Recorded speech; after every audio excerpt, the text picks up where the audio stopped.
On donne le go. C'est parti. Bonjour à tous, merci d'être avec nous aujourd'hui.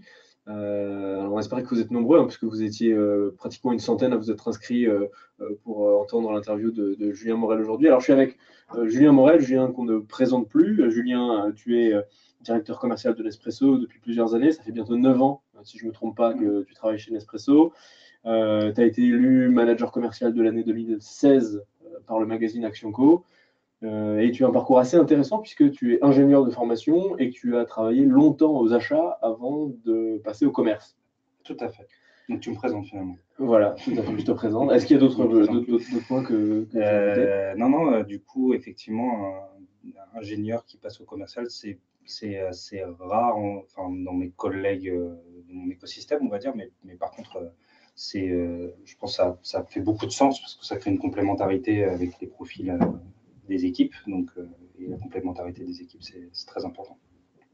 Alors, est-ce que le fait d'avoir ce passé aux achats te permet aujourd'hui de mieux comprendre peut-être ce que les acheteurs en face attendent de la part d'un vendeur et du coup de coacher les équipes dans la bonne direction pour un meilleur alignement des intérêts entre vente et achat? Mon passé est plutôt supply chain et achat, et donc plus supply chain qu'achat. Ce que ça m'apporte, c'est pas tant le coaching des équipes, parce que le coaching des équipes, il y a des chefs des ventes pour ça, et on parlera peut-être un peu plus de l'organisation après, mais je ne suis pas en charge de coacher les équipes. Par contre, ce que je cherche à faire avec elles, c'est de leur apporter un angle de vue un petit peu différent et une analyse, en fait, de passer du temps, finalement un peu plus de temps sur l'analyse et l'étude, sur la phase d'écoute que ce qui peut être fait généralement pour aller dans l'action avec une analyse un peu plus poussée et avec une phase de synthèse de cette phase de diagnostic qui est un peu plus importante. Donc ça, c'est peut-être mon passé d'ingénieur qui pousse à ça, parce que j'en ai besoin, moi, pour comprendre et pour me mettre en action. D'accord. Alors justement, tu parlais de l'organisation de Nespresso sur la partie B2B. Comment est-ce que vous êtes structuré? Alors, du coup, je suis directeur commercial. Ça veut pas forcément dire grand-chose dans une structure comme Nespresso, puisqu'on est une filiale de distribution. Donc, on se définit un petit peu comme une entreprise de service. Tous les directeurs et toutes les équipes sont finalement des commerciaux, et tous les directeurs sont finalement des directeurs commerciaux. Donc moi, mon périmètre principal sur le marché français, c'est de m'occuper de la distribution spécialisée. Donc je m'occupe de commerciaux qui sont en lien avec les magasins Darty, Fnac, Boulanger et puis les enseignes d'une manière générale. Une équipe de commerciaux pour ça. Et puis ensuite, je m'occupe du business Nespresso professionnel, donc qui est en charge de commercialiser les solutions professionnelles de Nespresso, donc la capsule plate, pour ceux qui ne la connaissent pas. Et donc, on commercialise des machines et des capsules auprès des entreprises et les établissements des cafés, hôtels, restaurants. Et donc, il y a une équipe pour la distribution spécialisée, une équipe pour les entreprises, une équipe pour la partie CHA. Et après, du coup, la structure dans cette équipe, il y a un patron de business pour chacun de ces business. Et puis, du coup, on est très attentif chez Nespresso à avoir des structures managériales avec des équipes pas trop importantes pour justement laisser une place forte à l'accompagnement managérial et au coaching des équipes de terrain. Donc, chez nous, en moyenne, un chef des ventes, il a maximum 8, 9, 10 commerciaux sous son management direct. Et finalement, notre sectorisation, la sectorisation, elle est faite avec des méthodes analytiques. Par rapport à ce que j'ai expliqué au début, je pouvais difficilement concevoir autrement.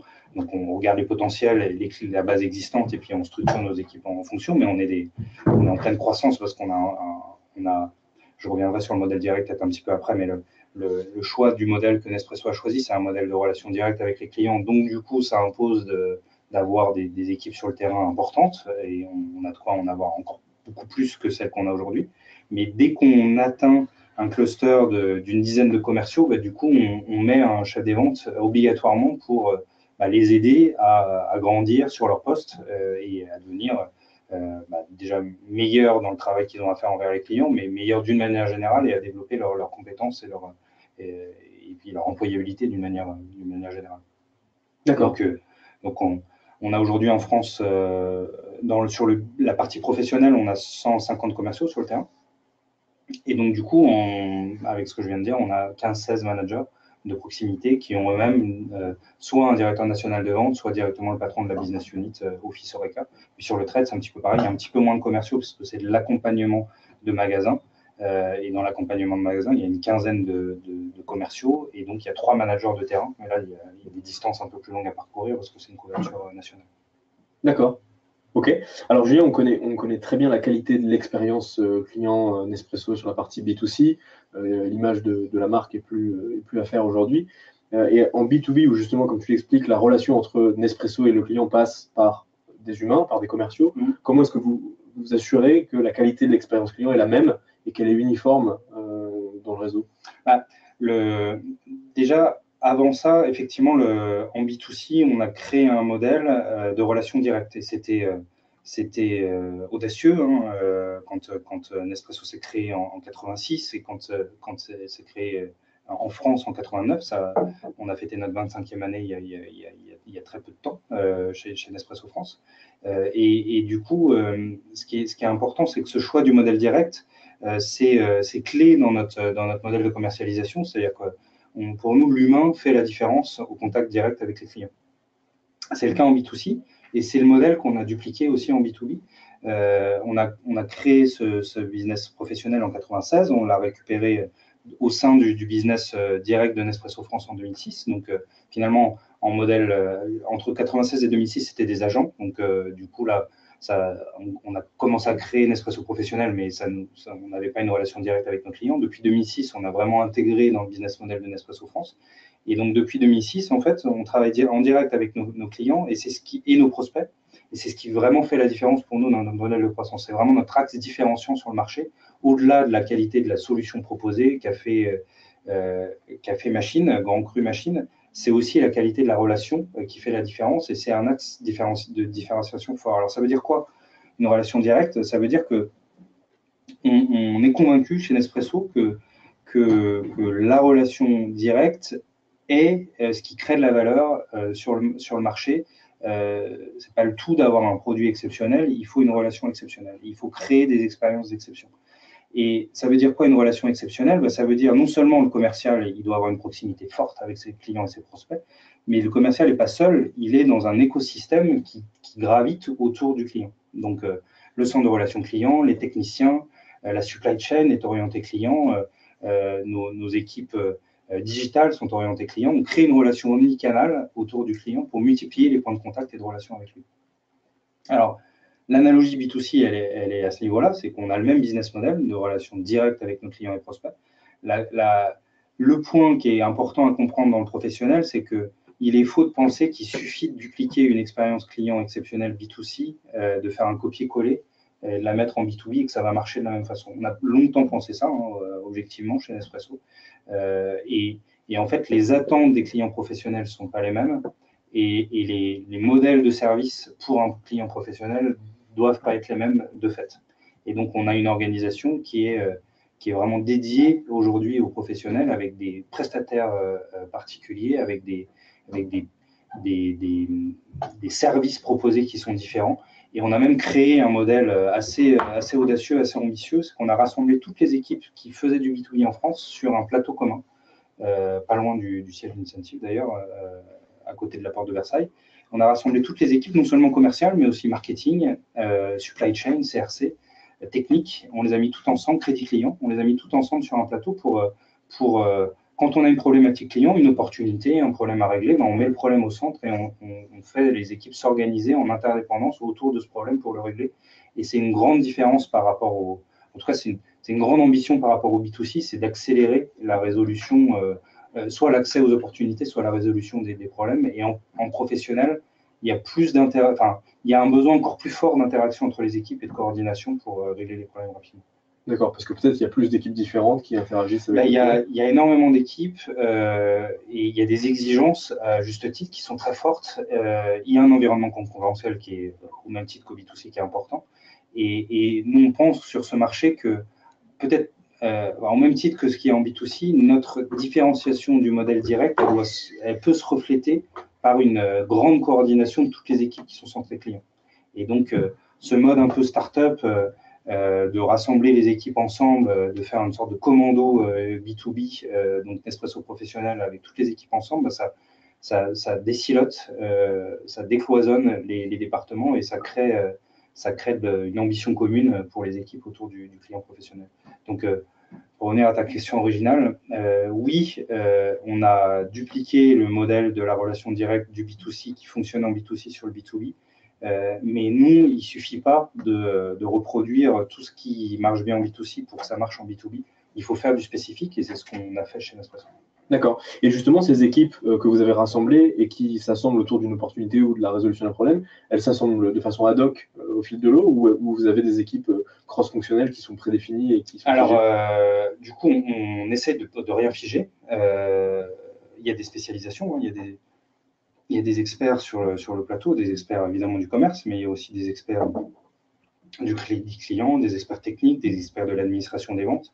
Et le changement qu'on est en train d'opérer, parce que ce nouveau plateau, il date d'octobre 2017, il y a 3 mois, c'est de créer l'interdépendance dans ces équipes. C'est-à-dire que justement, l'agilité doit naître, la souplesse d'organisation doit naître des opportunités et des problématiques à régler. Et donc, qui dit souplesse et agilité dit un minimum d'organisation, certes, mais aussi la capacité à s'organiser autour d'opportunités qui se créent. Alors, de façon peut-être un petit peu anecdotique, mais pour illustrer ça, la semaine dernière, on devait faire notre séminaire commercial, donc un peu plus de 200 personnes. Non seulement les équipes commerciales, mais les équipes de cet écosystème Nespresso professionnel aussi étaient invitées, toutes les équipes du plateau professionnel.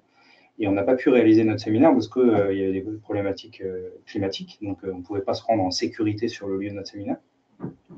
Du coup, on a décidé tous ensemble, tous les managers impliqués sur l'organisation de ce séminaire, de se filmer, donc de passer devant la caméra, et tous les messages qui étaient en tout cas descendants à passer, on les a filmés en crash. On a décidé ça mercredi, jeudi après-midi on tournait, et vendredi matin on diffusait sur des films de façon de qualité professionnelle avec des preneurs de son, des caméramans.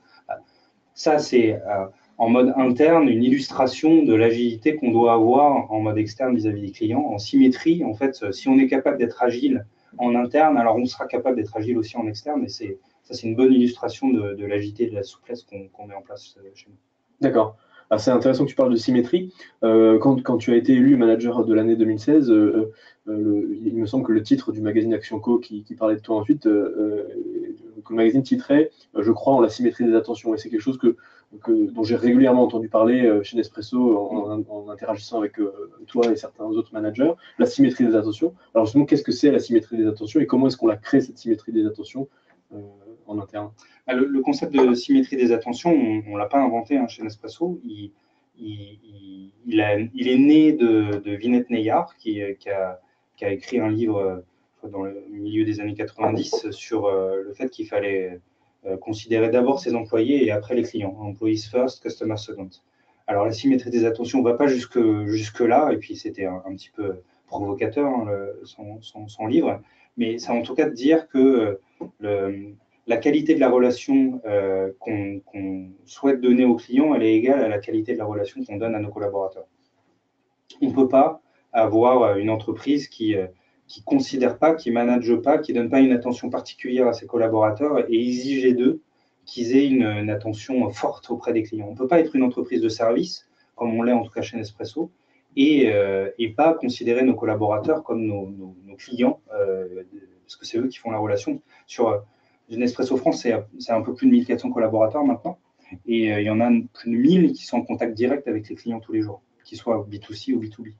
Plus de 900 personnes en boutique, des 200 personnes au centre de relations clients, des commerciaux, plus de 150 sur le terrain.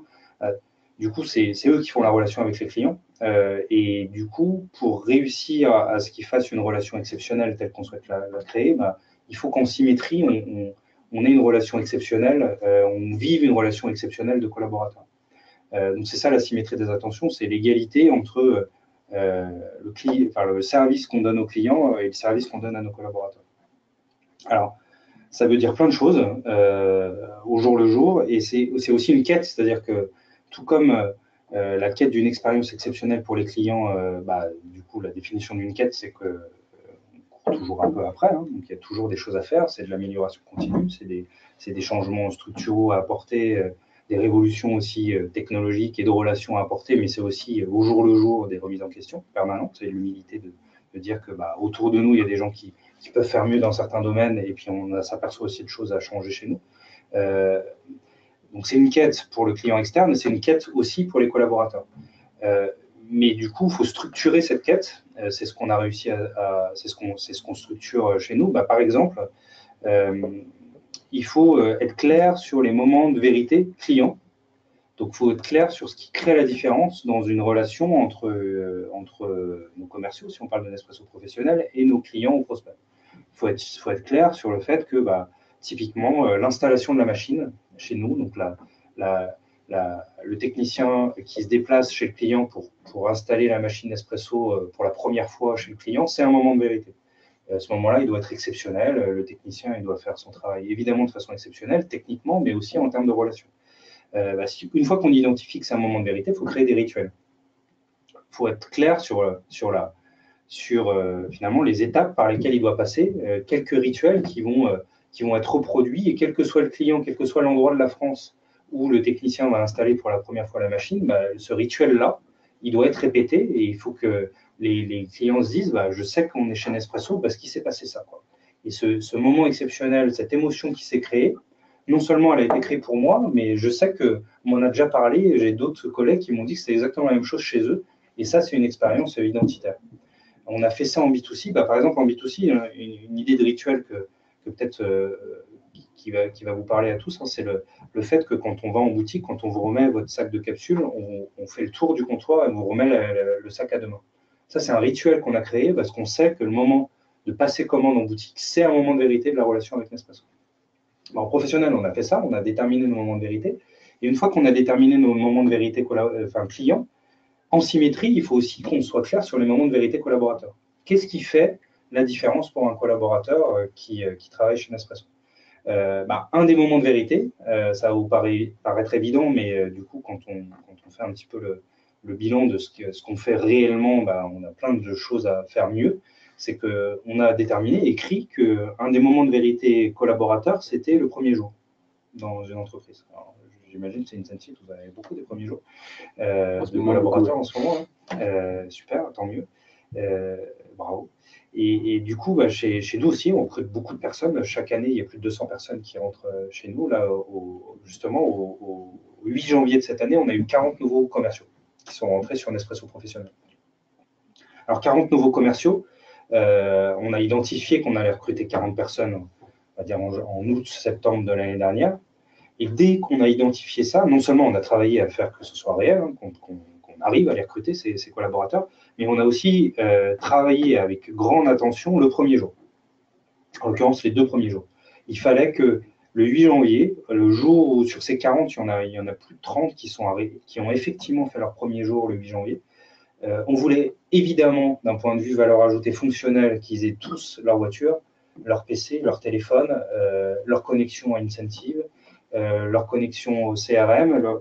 Donc, il fallait que tout soit prêt, techniquement, mais aussi émotionnellement. On a créé 2 jours de séminaires qu'on a appelé les Welcome Days pour eux, sur Paris, avec vraiment un agenda vraiment cadré minute par minute pour que ce soit une sorte de nuit de noces, qu'ils se disent, voilà, je suis rentré chez Nespresso et j'ai compris ce qu'on me racontait en entretien, ce que j'ai lu.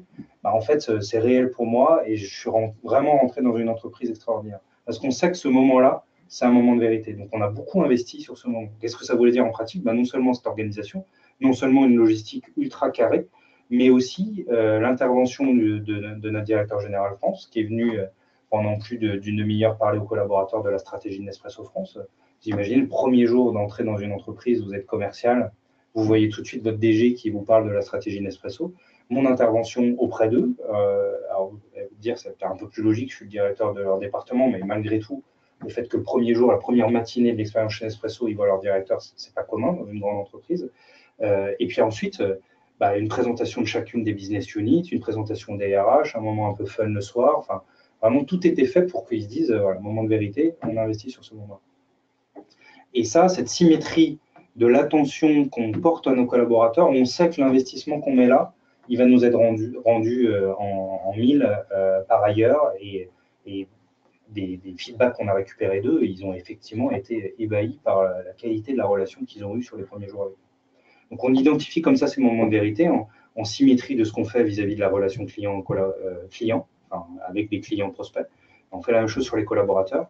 Et une fois qu'on a fait ça, qu'on a trouvé nos moments de vérité, on établit des rituels et on est très strict dans l'application de ces rituels, par contre.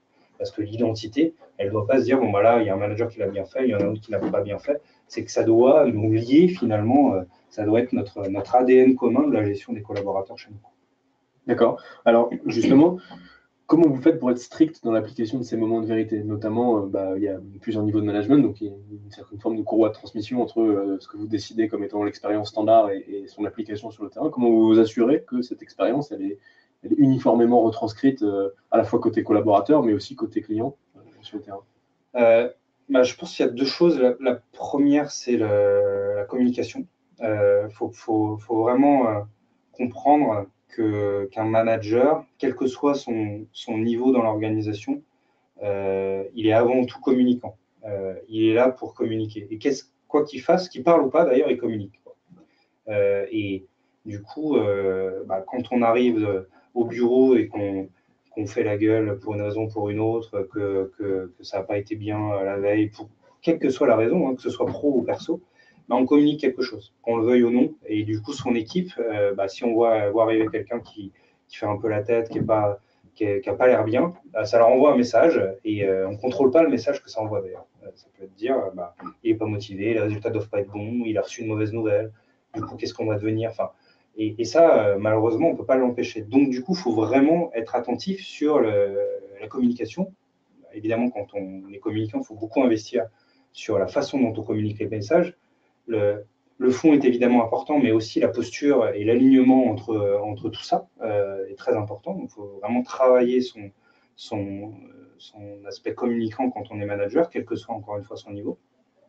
Mais non seulement dans le verbal, mais aussi dans le non-verbal. Et non seulement dans les moments de communication établis, mais aussi dans les autres moments. Donc, il faut vraiment investir beaucoup de temps sur comprendre si nos collaborateurs, quel que soit leur niveau, ont bien compris les messages et aligné vraiment ce qu'on fait sur le sens qu'on donne à nos actions à tous les niveaux de l'organisation. Donc, je vais en exemple de ça, sur ce premier point.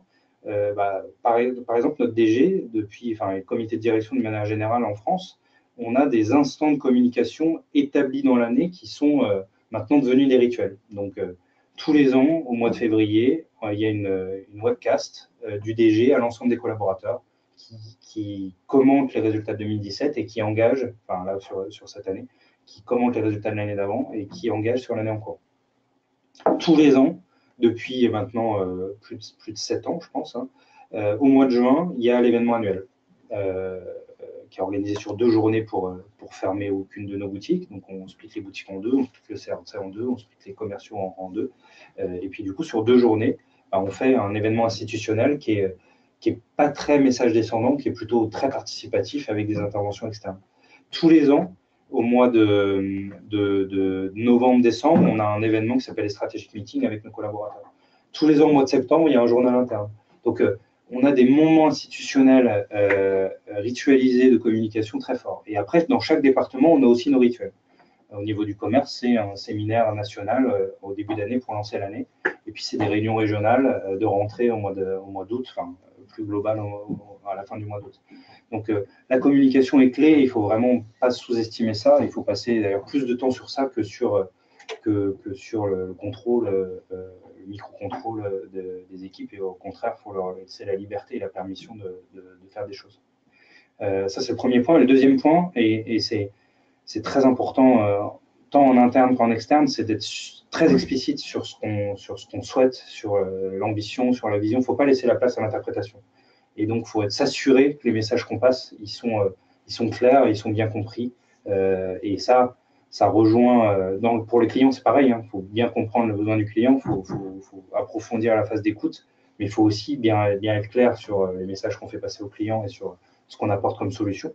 C'est la même chose avec les collaborateurs et avec les managers, quel que soit leur niveau dans l'organisation. Donc la communication et l'explicitation, le fait d'expliciter le sens qu'on donne à nos actions et ce qu'on veut vraiment obtenir de la relation concrète, c'est très important, je pense. D'accord. Alors, tu parles justement de laisser un peu de marge de manœuvre aux collaborateurs sur la manière dont on accomplit ces objectifs.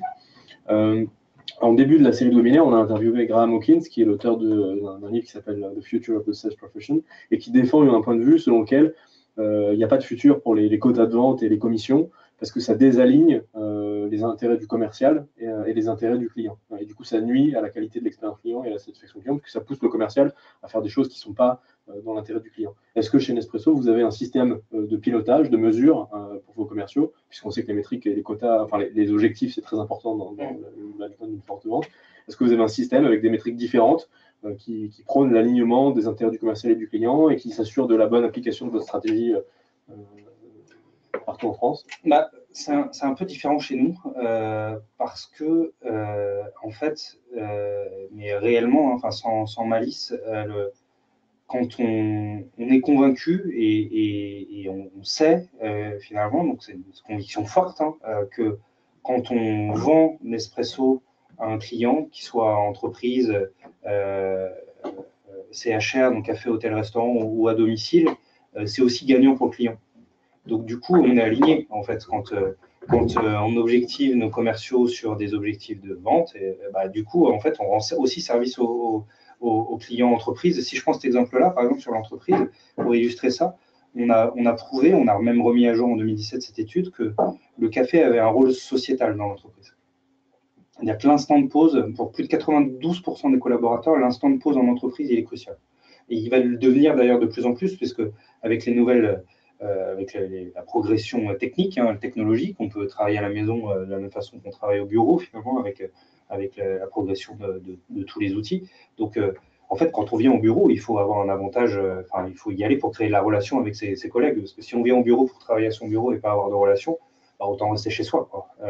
Donc, au bureau, il faut avoir un espace qui doit promouvoir la collaboration, pas la réunion au sens qu'on perçoit dans nos grandes entreprises, mais plutôt le fait de s'unir à nouveau, en tout cas, de se réunir, mais de s'unir à nouveau, de collaborer, de travailler ensemble. Et donc, il est prouvé que le café a un rôle pour ça. C'est-à-dire que l'espace café, si on le théâtralise, et encore plus si on a un bon café, il a un rôle à jouer dans cette cohésion entre les collaborateurs. Donc l'instant de pause est clé, et un bon café offert à ses collaborateurs, c'est une marque d'attention réelle que les collaborateurs perçoivent de l'employeur vers le collaborateur. Quand on offre un bon café à ses collaborateurs, du coup, les collaborateurs perçoivent qu'on a pris soin d'eux. Et si je reviens à la symétrie des attentions, c'est une symbolique qui peut, au sein d'une politique plus globale, faire entrer le collaborateur dans un espace de jeu qui va le rendre plus performant, plus motivé, plus engagé. Donc, nous, c'est pour ça que du coup, on a un alignement total, c'est que quand on demande à nos commerciaux, quand on donne à nos commerciaux des objectifs de vente, on le fait aussi en sachant qu'on a un impact sociétal dans le monde de l'entreprise, mais c'est aussi la même chose dans le CHR, parce qu'on sait que quand on mène Nespresso dans le CHR, on crée plus de marge, plus de valeur et plus de fidélité pour les clients de l'établissement, sur cette partie café en tout cas. Donc du coup, on aligne finalement les objectifs de Nespresso, mais aussi du client, et puis même si je tire aussi au tout début de la chaîne, du fermier où on a cultivé notre café. Donc on a un alignement total. Par contre, là où je peux rejoindre les propos de cet auteur, c'est que il faut faire attention à ne pas donner des objectifs qui soient des objectifs de moyens. En tout cas, à notre avis, on a complètement changé nos objectifs depuis début 2016 chez Nespresso, c'est qu'on n'a plus des objectifs il faut que tu fasses, des objectifs en tout cas primés, il faut que tu fasses X rendez-vous, il faut que tu, sur le trade, il faut que tu aies tel nombre de têtes de gondole.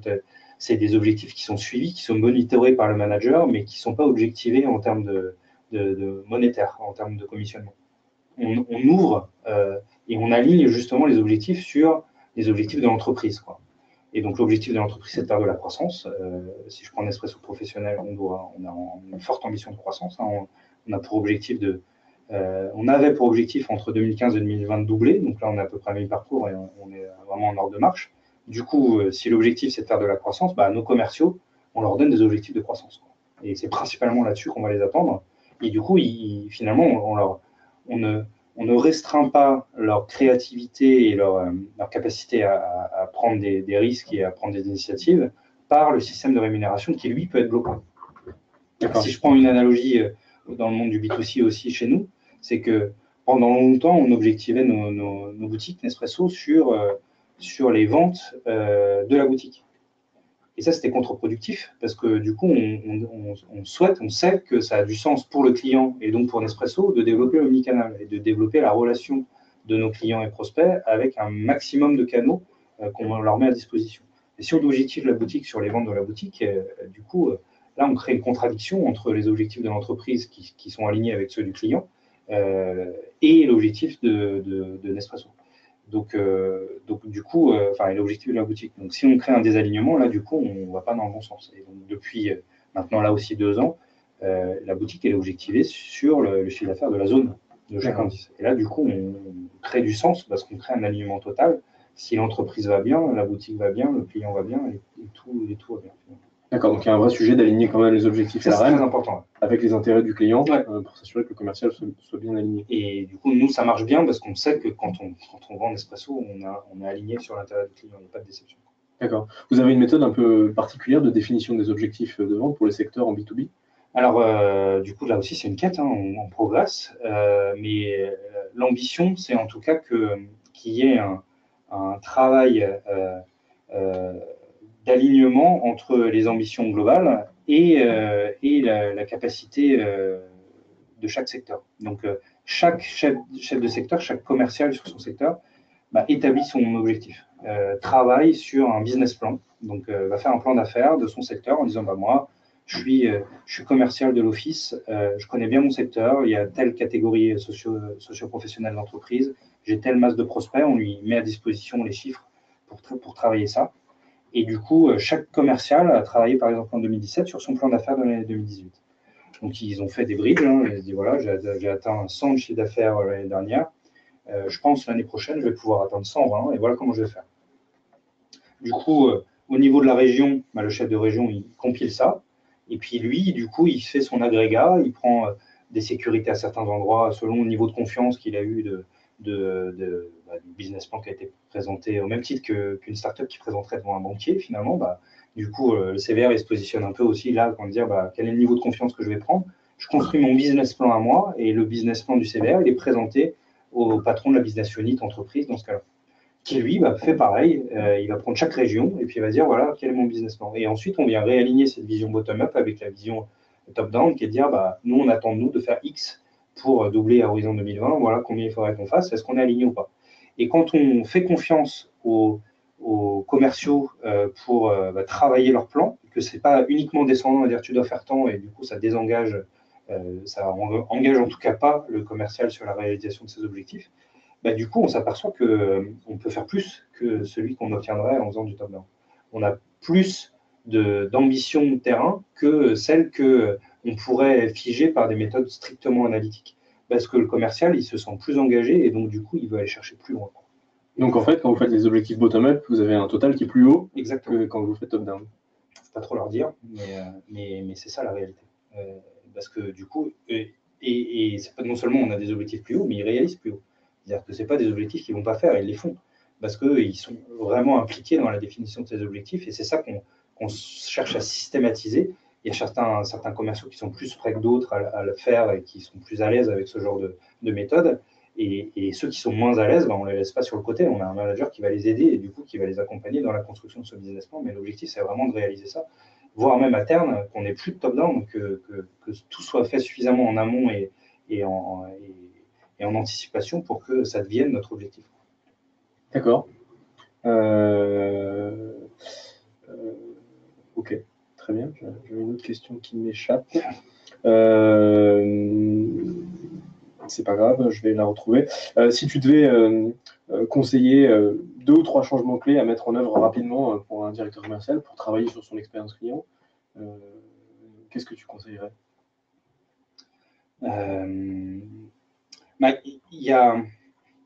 Déjà, il faut travailler à une cohésion d'équipes de management, c'est-à-dire que je suis convaincu, alors c'est peut-être mon passé de sport collectif, j'ai fait une école d'ingénieur, moi aussi, que tu connais bien, et du coup, j'ai fait beaucoup de sport co, et la performance collective, elle est plus importante que la performance individuelle. On a discuté de ça en équipe très récemment, c'est que finalement, dans des entreprises qui deviennent importantes et puis à un certain niveau d'expérience, quand on commence à avoir 5, 10, 15 ans d'expérience, on a prouvé individuellement qu'on savait être bon individuellement, quoi. On ne nous attend plus, enfin évidemment on s'attend nous-mêmes sur des performances individuelles, mais ce qui est encore plus important dans l'entreprise aujourd'hui, c'est d'être bon dans la performance collective, quoi. Donc de réussir à créer des relations fortes et qui construisent et qui permettent de créer une force collective plus importante que la somme des individualités. Et du coup, le travail d'esprit d'équipe, de sens, d'ambition commune, à chaque niveau de l'organisation, c'est clé. Il faut investir beaucoup de temps là-dessus. Et donc, il faut investir dans la communication, donc il faut investir dans le sens, donc il faut travailler sur ça et sur ces instants de communication, et puis il faut travailler sur le sens qu'on donne à nos équipes. Donc ça, je pense que c'est le premier truc. Et puis ensuite, c'est investir sur la symétrie. C'est-à-dire que du coup, s'il y a trop de sujets, il faut peut-être en choisir moins, mais en rajouter un qui est comment je prends soin de mes collaborateurs, comment je les dote des meilleurs outils pour être performants, comment je leur donne de l'attention au même titre que l'attention que j'aimerais qu'ils aient avec nos clients. Et ça, c'est pas si j'ai le temps, c'est d'abord ça, parce que c'est ça qui créera la différence dans toute la chaîne organisationnelle derrière. En général, les chaînes organisationnelles commerciales, elles sont assez profondes. Et donc, du coup, pour que le commercial sur le terrain, il sente qu'il y a une puissance derrière lui qui l'aide à rendre plus performant, il faut travailler là-dessus. C'est pas de l'incantation. On peut pas espérer que ça se fasse sans rien faire. Ça se construit et ça se travaille sur la durée, quoi. Et c'est long, mais c'est normal que ce soit long. Mais par contre, c'est pas parce que c'est long qu'il faut pas s'y attaquer. Ok. Ma question précédente m'est revenue. Dans ton organisation, où c'est le terrain qui définit ses propres objectifs, son ambition pour l'année à venir, quel est le pourcentage des commerciaux qui réalisent leur objectif à peu près? Ce que j'ai expliqué là, c'est une démarche, c'est-à-dire que ça se met en place petit à petit. Donc, en 2016, on a ouvert ce sujet-là. Certains l'ont fait, d'autres n'étaient pas prêts. Puis on a plein de nouveaux, donc c'est pareil, c'est assez changeant, ils n'ont pas l'habitude. Donc, il y a un travail avec les managers. Mais la chance qu'on a ou la performance qu'on a, c'est que du coup, on réalise nos objectifs. On est dans notre plan de marche et on a une croissance très, très soutenue. Donc, après, individuellement, par secteur, ça peut être changeant, mais globalement, ils performent tous. Donc, du coup, et ils performent d'autant plus qu'ils ont justement défini leurs objectifs. Parce qu'on se trompe moins, en fait, quand on fait confiance au commercial sur le terrain, parce que lui, il connaît le contexte. Il sait si il a un gros client qui va déménager ou qui va nous quitter ou qui a des évolutions organisationnelles qui vont faire que nous, on fera moins de volume. Et inversement, il sait quand il y a des gros dossiers qui vont très certainement tomber, on lui apporte un tout petit peu de méthode par rapport à ça. Mais à la fin, une fois qu'il a défini son objectif, les commerciaux en général, ils sont orgueilleux et du coup, l'objectif qu'ils ont eux-mêmes fixé, ils vont aller le chercher, quoi. Et donc, à l'inverse, si c'est pas eux qui l'ont fixé, ils pourraient être un peu moins engagés. Ils se disent, mais si c'est mon manager qui a fait n'importe quoi, à quoi bon, j'y arriverai jamais. Alors que c'est eux qui l'ont fixé et ils sont partie prenante, quoi, dans la réalisation. Et en ordre de grandeur, c'est quoi? C'est 70, 80, 90% qui atteignent leur objectif annuel? J'ai pas ce chiffre-là, mais je pense que c'est même au-dessus de ça. Au-dessus de 80, au-dessus de 90? Ouais.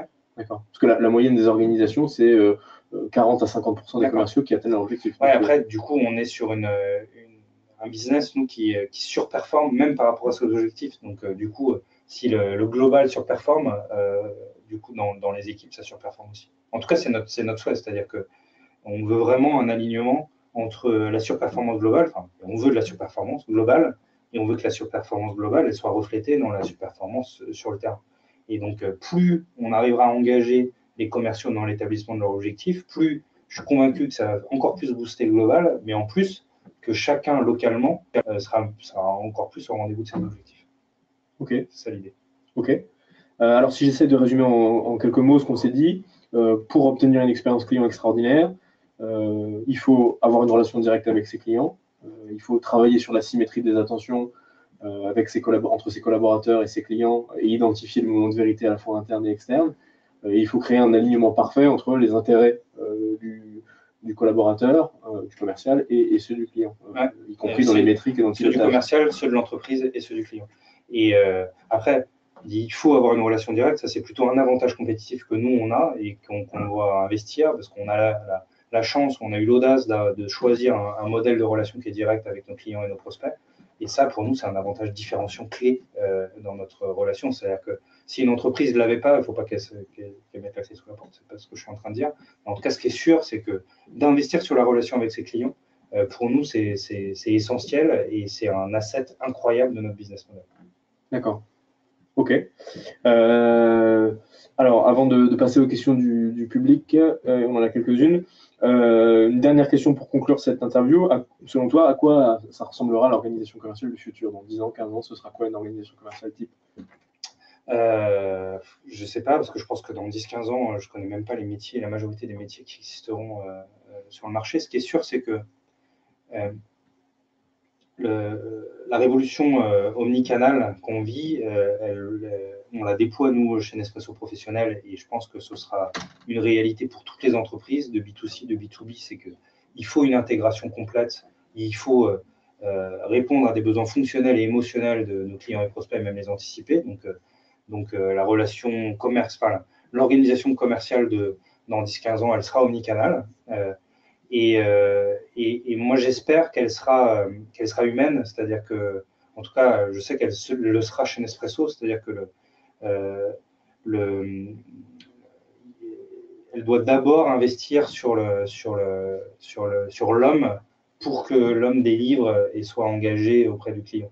Donc, je ne sais pas ce que ça pourrait ressembler en termes d'organisation, mais en tout cas, il faudra qu'il y ait, il y aura en tout cas chez Nespresso une proximité de managériale forte et un investissement fort qui est fait au niveau des managers parce que du coup, les managers de proximité, ils créent du lien, ils créent du sens et ils communiquent et puis non seulement en descendant mais aussi en montant les besoins des commerciaux qui sont eux en relation directe avec les clients, donc finalement les besoins des clients.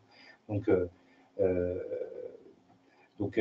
je pense qu'elles seront de plus en plus organisées en processus et en processus omnicanaux et elles seront centrées clients avec un investissement managérial fort des managers. Donc, je ne sais pas trop à quoi ça ressemblerait en termes d'organigramme, mais en termes organisationnels, ça pourrait avoir ça comme ADN. Donc un fort investissement sur les managers de première ligne, peut-être des mini startups comme tu disais tout à l'heure, où chaque secteur. Oui, alors du coup, en tout cas, on investit là-dessus chez Nespresso Professionnel. On pense vraiment que cette organisation en processus transversal, ça a beaucoup de sens et donc moins de hiérarchie, moins de silos de départements et plus d'organisation en processus transverse centré sur le client. D'accord. OK. Alors, on a une question de l'audience, de Pierre. Qu'est-ce que tu fais dans le processus de remontée d'objectifs des commerciaux s'il y a un commercial qui présente des objectifs qui sont, selon toi, pas assez ambitieux ou selon son manager? Du coup, son manager le challenge, mais lui apporte du sens, c'est-à-dire qu'en fait, ils essayent de comprendre. C'est assez intéressant de laisser le commercial revenir avec une proposition parce que du coup, ça donne aussi des indications sur le commercial en tant que tel. Un commercial qui est capable de présenter un plan d'affaires posé, sensé et ambitieux, ça dit quelque chose de son potentiel aussi, de son envie, de son engagement. Un commercial qui est dans la peur, le repli, qui présente un business plan pas bien construit et pas assez ambitieux du coup, de fait, du coup, ça dit aussi quelque chose, quoi. Donc, c'est pas pour ça qu'il faut le laisser sur le côté, mais il faut essayer de comprendre ce qu'il y a derrière, quoi. Pourquoi il a peur, qu'est-ce qui fait qu'aujourd'hui il a peur et qu'il n'accepte pas de s'engager. Et donc, c'est un travail de management de proximité. Du coup, après, il peut y avoir des plans pas assez ambitieux, mais qui ont du sens, quoi, des explications très sensées. Et là, du coup, dans l'échange avec le manager, à la fin, potentiellement, c'est des croissances qui sont plus faibles, mais il comprend exactement pourquoi. Et ce n'est pas un manque d'ambition du commercial, c'est plus des faits objectifs qui vont amener à cette performance-là, peut-être une rénovation de secteur, une reconstruction, mais pour plus de croissance sur les années à venir. Okay. Donc du coup, il faut qu'on essaye. Je ne dis pas que ça ne peut pas se passer, je ne vois pas tout dans les 15 régions différentes, en particulier sur le pro, mais il faut de moins en moins imposer des objectifs. Il faut vraiment que l'objectif soit co-construit, parce que c'est dans cette phase de co-construction qu'on va emmener de l'engagement. Ok, merci Julien. Tu as dit tout à l'heure que vous recrutiez encore, c'est ça, des commerciaux? Alors, on en a recruté 40 là en janvier, et du coup, il y a encore des secteurs vacants. Il y a encore des secteurs vacants. Donc, comment on fait pour postuler si on veut? Alors, on a créé, ça c'est une des choses dans cette démarche de symétrie des attentions qui a été très importante pour nous, c'est qu'on n'avait pas une relation candidat qui était exceptionnelle. Quand on cherchait des informations sur Nespresso, c'est dur d'en trouver, parce qu'on est une entreprise qui, en termes de résultats, en tout cas, tout est consolidé au niveau de notre holding Nestlé en Suisse. Donc, du coup, quand un collaborateur venait à nous, il a un peu cherché à droite à gauche. Et ça, c'était avant, je dois dire, parce que depuis, on a beaucoup travaillé à la fois à dévoiler l'entreprise, non seulement en médias, mais aussi dans les interventions externes. Et on a créé un site employeur. Ça s'appelle nespresso.com/carrière, où on donne en fait on a l'interview de commerciaux, de spécialistes café, de managers de boutique qui disent l'expérience qu'ils vivent et quel est leur métier au quotidien chez Nespresso. Et puis on donne plein de conseils aux candidats. On dit voilà, on va vous interroger là-dessus, voilà ce qu'on va rechercher, voilà les conseils qu'on pourrait vous donner. Et puis on publie toutes nos offres aussi sur ce site. Donc quand maintenant un candidat cherche des informations sur Nespresso, on lui donne tout ce qu'il veut pour connaître tous les micro-détails de Nespresso. Et là finalement, c'est un peu pareil que dans la relation commerciale que je disais tout à l'heure. C'est quand un candidat vient nous voir et qu'il ne sait pas parler de Nespresso, c'est qu'il n'a pas préparé son entretien. Avant, on pouvait lui dire peut-être qu'il n'a pas trouvé, quoi. C'était difficile de trouver et on ne peut pas lui en vouloir. Là, maintenant, s'il ne connaît pas tout le détail de l'histoire de Nespresso, de nos ambitions, etc., c'est qu'il n'a pas travaillé, qu'il n'a pas préparé. Et ça, du coup, ça ne va pas, parce que si on vient en entretien, on doit être motivé, et si on est motivé, on a préparé, quoi. Et on a d'ailleurs aussi fait un autre site qui est plein d'informations, c'est nespresso.com/entreprise, où là, on dévoile l'entreprise dans ses engagements d'entreprise durable. Et là, c'est pareil, il y a une masse d'informations tellement importante que ça donne envie de rejoindre cette entreprise, parce que ça explique le sens qu'on donne à nos actions chez Nespresso. Ok. Alors, je vois qu'il y a une petite question qui vient d'arriver. Quel profil vous recherchez? Il y a des profils particuliers ou c'est assez ouvert? Tout dépend du métier. Hein. Il y a une diversité de métiers qui est très importante, mais au commerce, on recrute souvent une deuxième expérience. Donc, on déploie de plus en plus l'alternance. Donc, on a recruté là récemment des alternants chez nous. Donc, après une alternance chez Nespresso de 2 ans, qui ont intégré nos équipes. Mais très souvent, les commerciaux qu'on vient recruter chez nous, ils ont déjà une expérience précédente, une ou plusieurs. On essaie de diversifier beaucoup les profils, donc des profils plus seniors, des profils plus juniors. Mais après, est-ce qu'il y a...